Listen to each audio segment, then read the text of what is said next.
Günel, bugün həm də beynəlxalq səhiyyə günüdür. Əslində səhiyyənin, həkimlərin sosial həyatımızdakı yerinin vacibliyini nəzərə alsaq, mövzunun daha ətraflı müzakirəsinə ehtiyac olduğunu düşündük və qonağımız var. Hörmətli tamaşaçılar, həm söhbətimiz təbibin ictimaiyyətlə əlaqədar və kommunikasiya departamentinin rəhbəri Zamirə Ədilovadır. Zamirə xanım, xoş gördük sizi. Xoş gəldiniz. Öncə icazə verin, bu müqəddəs gün münasibəti ilə sizi təbrik edək. Çünki səhiyyə sahəsi doğrudan çox həssas, çox məsuliyyətli bir sahədir və eyni zamanda bu sahədə son illərdə aparılan islahatları necə dəyərləndirərsiniz? Bu maraqlıdır.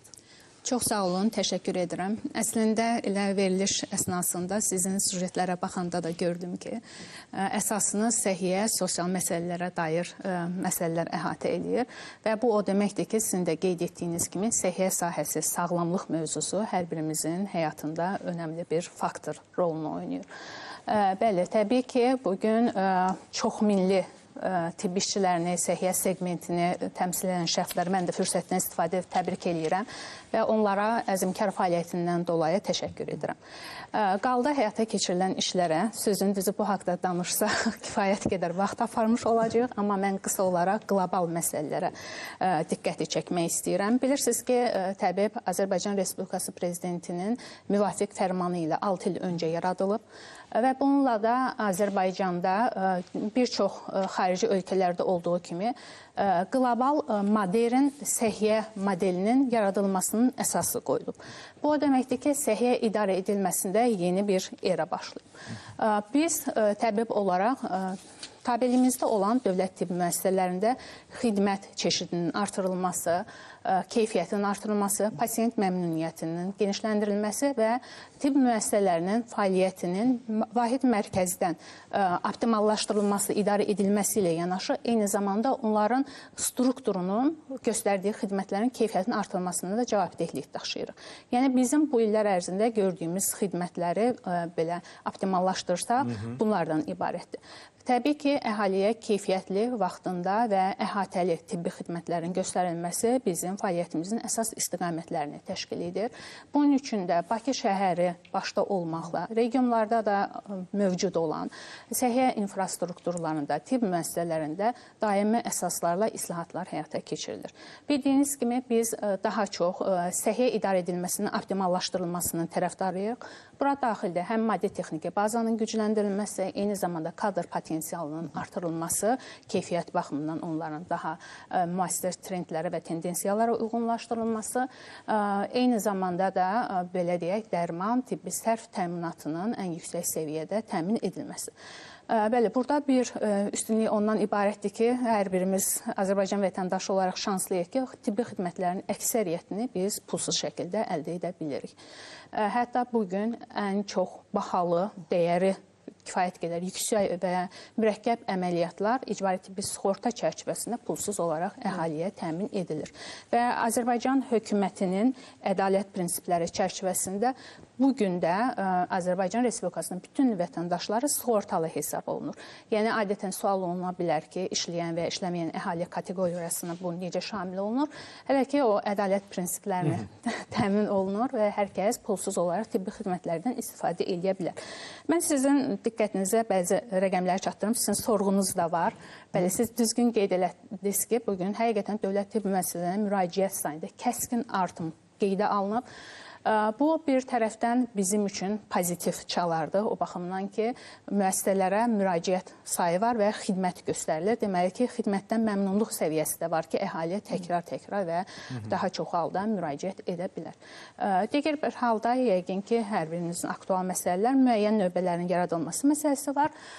Digər bir halda təbii ki, biz heç birimiz istəməzdik ki, bizim əhali sağlamlıq durumu ilə bağlı hər hansı bir problemlə üzləşsin. Hər zaman da arzu edirik ki, onlar profilaktik müayinələr üçün bizim tibb müəssisələrə müraciət eləsinlər. Yeni bir sistem, modul yaradılır tabii tibb müəssisələri üzrə və həmən modul biz analiz edəndə belə bir çox maraqlı rəqəm ortaya çıxdı. Təbib tabeli tibb müəssisələri, bura bütün tibb müəssisələrə daxildir, yəni regionda fəaliyyət göstərənlər də 370 mindən çox xidmət göstərir, gün ərzində göstərilən xidmətin sayıdır. Və bunun əsas 100 mində müraciət olub. Gündəlik müraciət sayı bütün tibb müəssisələrimizə 100 min civarındadır. Bu bölgələr də daxil olmaqla? Bəli, Bakı və bölgələr daxil olmaq. 1300 cərrahi əməliyyat həyata keçirilib gün ərzində. Bura irili, xırdalı və böyük əməliyyatlar Bölgələrdə belə bu daxildir. baxımdan elə yeri gəlmişkən kadr çatışmazlığı ilə bağlı heç bir problemlər yoxdur ki, bu sahədə bölgələrdə, ucqar rayonlarda və s. Çünki nəzərə alsaq ki, həkim çatışmazlığı hələ də aktual problemlərdən biridir. Ona görə istəyərdik ki, bu məsələyə də bir aydınlıq gətirəsiniz. Mən ilk olaraq qeyd edim ki, kadr çatışmazlığı məsələsi bütün dünyada, belə deyim, öndə olan məsələlərdən biridir. Əhalinin sayı artdıqca, artım dinamikası olduqca təbii ki, ona uyğun olaraq, onlara xidmət göstərən sahələr üzrə də ehtiyaclar yaranır. Bu baxımdan bəli, ölkəmizdə də həkim kadrlarının çatışmazlığını biz müşahidə edirik. Bu daha çox dar ixtisaslar üzrə olsa da, amma regionlarla Bakını müqayisə edəkdə bilirsiniz ki, mən bunu hər zaman qeyd edim, urbanizasiya problemi hər bir sahədə özünü biruzə verir. İnsanların, ixtisaslı mütəxəssislərin belə daha çox şəhərlərdə cəmləşməsi və şəhərlərə meyil etməsi regionlarda bu məsələ daha qlobal, açıq formada önə çıxarır. Mən qeyd edim ki, bu günlərin təbibin tabeliyindəki tibb müəssisələrində 16.711 həkim çalışır. Bu sırf həkim, ixtisaslı həkimlərdən söhbət gedir. Bəli, kifayət qədər önəmli rəqəmdir, amma buna baxmayaraq qeyd etdiyimiz kimi ucqar ərazilərdə, bölgələrdə həkim kadrlarının çatışmazlığını biz qeydə alırıq. Bunu aradan qaldırmaq üçün nə iş görürük? Təbii ki, kadr təminatı məsələsi bir qurumun səlahiyyətində olan məsələ deyil. Bunun üçün səhiyyə qurumları birgə koordinasiyalı fəaliyyət göstərir. Təbib bunun üçün hansı tədbirləri görür? Bəli, yəni mən onu qeyd etmək istəyirəm ki, əslində əgər bugün Azərbaycan Tibb Universiteti həkim kadrlarının, məzunların buraxılışını, yetişdirilməsini həyata keçirsə, sonraki mərhələdə dövlət tibb müəssisələrini idarə edən qurum kimi biz onların işə cəlb olunması prosesini həyata keçiririk. Bəli, bizim bir çox layihələr var idi. Məsələn, ən maraqlı olanlardan birini sizə deyim. Biz neynədik? Yaşı 65 yuxarı olan şəxslərin, bilirsiniz ki, yəni onların artıq pensiya yaşı çatdığına görə işdə saxlanılması prosesi qanunvericiliklə tənzimlənir və biz hətta onlara təklif etməyə başladıq ki, siz regionlarda olan, məsələn, biz hərəmiz bir regiondayıq, onlara daha doğma olar ki, özlərinin doğulub boya başa çatdığı rayonda getsinlər, həkimlik fəaliyyətini davam edir. Yəni 65 yaşından sonra? Bəli, 65 yaşından sonra. Çünki ehtiyac var. Bu ehtiyacı biz belə pilləli şəkildə müəyyən komponentləri təmin etməklə həyata keçirməliyik. Onlardan biri də bu layihə idi. Amma digər bir tərəfdən siz bilirsiniz ki, xaricdə çalışan və təhsil alan həkimlərimizin Azərbaycana gətirilməsi prosesi artıq həm İcbari Tibbi Sığorta üzrə Dövlət Agentliyinin proqramı çərçivəsində eyni zamanda təbibin keçirdiyi qlobal bir tədbir var idi.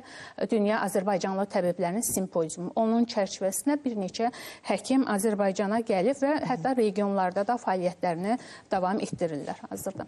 Digər bir tərəfdən Tibb Universitetinə və özəl tibbi ixtisasları olan ali təhsil müəssisələri ilə də əməkdaşlıq edirik.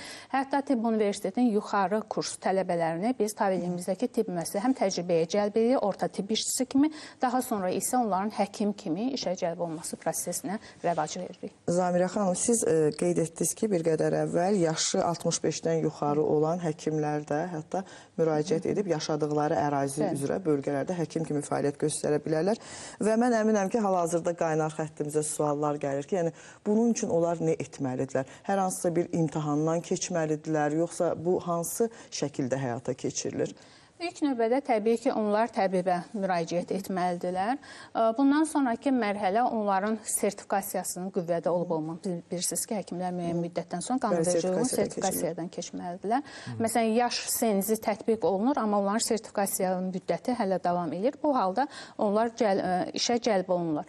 Digər bir halda komissiya tərəfindən dəyərləndirilir. Onların indiki mövcud fəaliyyəti dönəmində göstərdiyi performanslar, ondan sonra bilik və bacarıqları dəyərləndirdiyi etdikdən sonra təkliflə tələb üst-üstə düşərsə, təbii ki, onların regionlara cəlb olunmasına başlayır. Zamirə xanım, ancaq bəzi məsələlər var ki, elə qaynar xəttimizə də müraciətlər bununla bağlı çox tez-tez daxil olur. Xəstəxanalarda onlayn növbələr, uzun növbələr hələ də davam edir və insanların açıqcası belə bir anlar olur ki, onların təcili bir şəkildə artıq bu növbəni keçərək həkim yanına qəbuluna düşməsi lazımdır. Bu prosesin tənzimlənməsi yolunda hansı addımlar atılır? Səhiyyənin idarə edilməsi proseslərindən biri də informasiya texnologiyalarının tətbiqi ilə sistemin optimallaşdırılması prosesidir və təbii ki, biz də təbib olaraq bunu fəaliyyətimizdə tətbiq edirik. Bilirsiniz ki, yəni növbələr axın çox olduğu təqdirdə növbələrin fiziki, canlı və yaxud onlayn elektron tənzimlənməsi prosesi əslində bunlar görürsünüz bir neçə şaxəli proseslərdir. Amma bununla belə hər hansı problemlər qeydə alınır. Bu da ondan irəli gəlir ki, həqiqətən də müraciət sayı həddindən artıq çoxdur. Təcili və təxirəsalınmaz müraciətlərə sizin əgər sualınıza diqqət yetirsin, təcili və təxirəsalınmaz müraciət olduğu halda həmən insana birincili növbədə xidmət göstərilir. Təcili tibbi yardım şöbələrinin triyajı deyilən bir sistem var. Yəni o sistemdə onlar artıq bu təcili xəstədirmi, bunun cərrahi əməliyyata alınması labüddürmü və yaxud bunun stasionar xidmət göstərilməlidir. Onlar hamısı çeşidlənir və ondan sonra xidmət göstərilir. Əsasən bizdə növbələrin qeydə alındığı proseslər stasionar ambulator xidmətlər üzrə müraciətlərdə qeydə alınır. Bunların da qarşısını almaq üçün səliqə səhmanın yaradılması üçün biz həm qeyd etdiyimiz kimi elektron növbələri yaradırıq. Bu o nə deməkdir? Elektron növbə xüsusi terminallar vasitəsilə gəlirsən və növbəni götürürsən, gözləmə rejimdə həkimi, yəni qəbulunu gözləyirsən. Digər bir halda onlayn randevu sistemidir. Bu düzü bir çox belə deyək, qabaqcıl ölkələrdə tətbiq olunur. Müsbət və mənfi tərəfləri var. Onsuz bilirsiniz ki, hər bir yeniliyin özünə məxsus yəni tərəfləri olur. Biz indi bunu pilot layihə olaraq yeni klinika tibb müəssisəsində, bilirsiniz, Qafqazın ən böyük tibb müəssisələrindən biri də orada tətbiq etməyə başlamışıq. Hazırda uğurla davam edir həmən proses. Digər halda o prosesi biz daha iri və eyni zamanda regionlarda da sınaqdan keçirmək üçün regionlardakı müəssisələrimizdə də həyata keçirəcəyik. İndiyə qədər qeyd edim ki, 19 tibb müəssisəmizdə elektron terminallar quraşdırılıb, yəni orada elektron növbə əldə etmək olar, mümkündür. 5 tibb müəssisəsində isə sistemin hazırda, belə deyim də, hazırlıq prosesi aparılır. Onu da qeyd edim ki, rəqəmlərə nəzər salsa, 1 milyondan çox ötən il ərzində elektron növbədən əhalimiz istifadə edib, 80 minə yaxın isə onlayn növbədən istifadə edib. Bu prosesdə bu ilin sonuna qədər daha geniş formada vüsət alacaq. Zamirə xanım, özəl klinikalarla dövlət müəssisələri arasında təbii ki, rəqabət, əməkdaşlıq və vətəndaş seçimləri. Bu barədə nə deyə bilərsiniz? Biz dövlət tibb müəssisələri olaraq özəl tibb müəssisələri ilə qarşılıqlı əməkdaşlıq çərçivəsində fəaliyyət göstərir. Bilirsiniz, dövlət özəl tərəfdaşlığı ilə bağlı ölkə rəhbərliyinin müvafiq qərarları var və buna uyğun olaraq biz daimi əsaslarla özəl tibb müəssisələri ilə əməkdaşlıq edirik. Təbii ki, bugün statistika onu göstərir ki, vətəndaşlar daha çox dövlət tibb müəssisələrinə birbaşa olaraq müraciət edir. Çünki dövlət tibb müəssisələri çox profilli tibb müəssisələri, multidisiplinar xidmətlər göstərilən müəssisələrdir və demək olar ki, bütün region coğrafi olaraq da Azərbaycanın bütün ərazisini əhatə edib. Bu baxımdan bizim, belə deyim, həm rəqabət, yaxşı mənada rəqabətin tərəfdarıyıq, çünki əhaliyə keyfiyyətli tibbi xidmət göstərmək üçün o innovasiyaları fəaliyyətimizdə tətbiq etməliyik. Zamirə xanım, elə yeri gəlmişkən, siz artıq müsahibənizin əvvəlində qeyd etdiniz, bizim günümüzün sualı da bununla bağlıdır. Bugünün sualı odur ki, tibbi xidmətə ehtiyacınız olduğu halda hara müraciət edirsiniz deyə tamaşaçılarımıza biz müraciət etmişik. Sizin də fikriniz maraqlıdır. Hansı variantı seçərdiniz? Dövlət xəstəxanasına, özəl klinikaya və yaxud da bilirəm ki, üçüncü variantı sizə demirəm, internetdən araşdırmaya üstünlük verməyəcəksiniz deyəsən. Təbii ki, son illəri nəzərə alsaq, mənim tibb sahəsində məlumatlığım daha yüksəkdir əvvəllərə nəzərən. Təbii ki, dövlət tibb müəssisələrinə, baxmayaraq ki, oranı təmsil edirəm, obyektiv olmaya bilər, onlara müraciət edəcəm. Yəni də qeyd etdiyimiz səbəblər var. Həm coğrafi baxımdan yaşadığımız ünvanlara yaxınlıq var, eyni zamanda göstərilən xidmətlərin çox çeşidli olması və pulsuz olması Zamilə xanım, elə qaynar xəttimizə hazırda bir tamaşaçımız sual ünvanlayıb. Təbibin laboratoriyasının qapısı əvvəllər 8-də açılırdı, indi isə 9-da açılır. Niyə laboratoriya 1 saat geç açılır? Yeni Günəşli Təbibin 31 saylı poliklinikasında fizioterapiya bölməsində təchizat qeyd edir ki, 0 səviyyədədir. Bakıdan Səidə adlı tamaşaçımız yazır. Düzün, mən yanaşmalarda 0 səviyyəsi, bərbad səviyyənin tərəfdarı deyiləm. Çünki bir xidmət göstərilir ki, təbii ki, orada bir keyfiyyət də var, kəmiyyət də var və səviyyə də var. Təbii. Yəni, qüsurları danmırıq. Biz onların zaten aradan qaldırılması üçün mövcuduq və ya davamlı islahatları həyata keçiririk. Qaldı iş rejimi ilə bağlı. Bütün ölkədə, Azərbaycan Respublikasında olduğu kimi tibb müəssisələrində də, elə təbibdə də iş prosesi Azərbaycan Respublikasının Əmək Məcəlləsinə müvafiq qanunvericiliyinə uyğun olaraq tənzimlənir. Bəzən hansısa həkimin saat 4-də iş yerini tərk etməsi və yaxud poliklinikaların bu vaxtda işləməsi, dövlət tibb müəssisəsinin bu vaxtda işləməsi suallar doğurur. Vətəndaşlar təbii ki, onları da qınamalı deyilik, məlumatsız ola bilərlər, amma bunlar qanunvericiliklə tənzimlənir. Məhz bu məsələ ilə bağlı icazənizlə mən daha dəqiq araşdırma edib sizə geri dönüş edə bilərəm. Təşəkkür edirik sizə. Ətraflı müsahibə üçün çox sağ olun. Çox sağ olun. Səhiyyə ilə bağlı olan mövzular kifayət qədər maraqlıdır, həmişə aktualdır. Biz də növbəti buraxılışlarımızda bütün bu məsələləri diqqətdə saxlayacağıq. Hörmətli tamaşaçılar, sıradakı